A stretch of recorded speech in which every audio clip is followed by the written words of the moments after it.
The European Union's top diplomat has confirmed plans for a Brussels-led military to be launched independently of the United States. Josep Borrell, the bloc's foreign policy chief, said the EU must have the ability to deploy troops overseas without the help of the US or NATO in the future.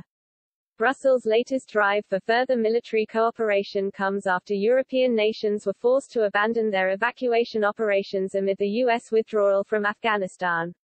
France is spearheading a separate push for more strategic sovereignty after Australia cancelled a contract for French-built submarines in favour of nuclear-powered technology developed by the UK and US.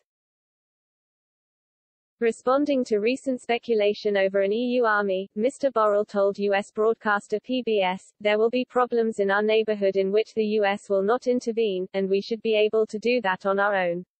Referring to the Afghan withdrawal, he added, President Biden said at the United Nations that it is the first time in 20 years that the US is not at war.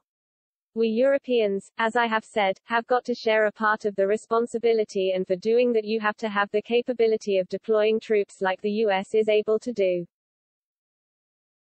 Brussels wants to be able to create a 5,000-strong rapid response unit to deploy into conflict zones in the future. Brussels-led battle groups were agreed in 2007 but never used because their deployment requires unanimous support from the 27-member bloc. In her recent flagship State of the Union speech, European Commission President Ursula von der Leyen accused EU leaders of lacking the political will to deploy Brussels-led troops around the world. She insisted the bloc should be able to send battle groups into conflict zones without the help of the US.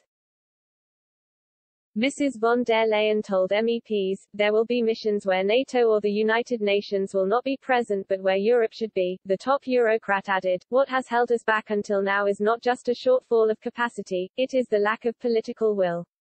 And if we develop this political will, there is a lot we can do at EU level."